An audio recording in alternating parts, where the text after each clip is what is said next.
ಎಲ್ಲರಿಗೂ ನಮಸ್ಕಾರ. ನನ್ನ ಹೆಸರು ಪಲ್ಲವಿ ರಾವಪ್ಪ ನಿಳೆ. ನಾನು 10ನೇ ತರಗತಿಯಲ್ಲಿ ಓದುತ್ತಿದ್ದೇನೆ. ನಮ್ಮ ಶಾಲೆಯ ಹೆಸರು ಶ್ರೀ ಉಜ್ಜಯಿನಿ ಜಗದ್ಗುರು ಸಿದ್ದೇಶ್ವರ ಪ್ರೌಢಶಾಲೆ ವರೂರು. ಈ ಚಟುವಟಿಕೆಯಲ್ಲಿ ನಾನು ನಿಮಗೆ ಮೆಗ್ನೀಸಿಯಂ ಕ್ಲೋರೈಡ್ ಉಂಟಾಗುವಿಕೆಯ ಬಗ್ಗೆ ತಿಳಿಸಿಕೊಡುತ್ತಿದ್ದೇನೆ.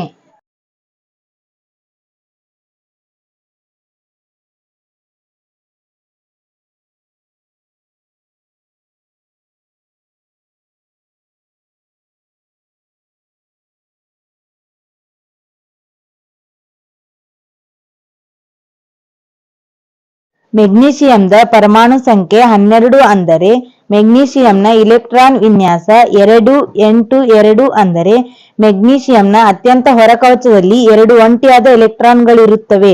ಇವುಗಳನ್ನು ಹೊರಹಾಕುವುದರ ಮೂಲಕ ಮೆಗ್ನೀಸಿಯಂ ಧನ ಅಯಾನು ಆಗಿ ಅಷ್ಟಕ ವಿನ್ಯಾಸವನ್ನು ಹೊಂದುತ್ತದೆ. ಅದರಂತೆ ಕ್ಲೋರಿನ್ದ ಪರಮಾಣು ಸಂಖ್ಯೆ 17 ಅಂದರೆ ಕ್ಲೋರಿನ್ದ ಎಲೆಕ್ಟ್ರಾನ್ ವಿನ್ಯಾಸ 2 ಅಂದರೆ ಕ್ಲೋರಿನ್ನ ಅತ್ಯಂತ ಹೊರಕವಚದಲ್ಲಿ 7 ಇಲೆಕ್ಟ್ರಾನ್ಗಳಿರುತ್ತವೆ. ಅಷ್ಟಕ ವಿನ್ಯಾಸ ಹೊಂದಲು 1 ಇಲೆಕ್ಟ್ರಾನ್ದ ಕೊರತೆ ಇರುತ್ತದೆ.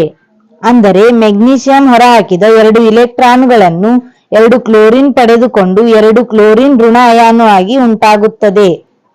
ಮೆಗ್ನೀಸಿಯಂ ಮತ್ತು ಕ್ಲೋರೈಡ್ ಅಯಾನುಗಳು 2 ವಿರುದ್ಧ ವಿದ್ಯುತ್ತಂಶ ಹೊಂದಿದ್ದು ಪರಸ್ಪರ ಆಕರ್ಷಿಸಲ್ಪಟ್ಟು ಮೆಗ್ನೀಸಿಯಂ ಕ್ಲೋರೈಡ್ ಉಂಟಾಗುತ್ತದೆ.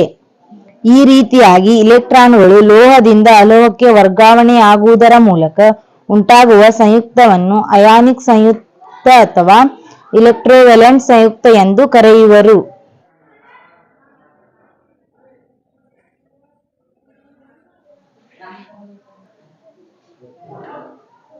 ಧನ್ಯವಾದಗಳು.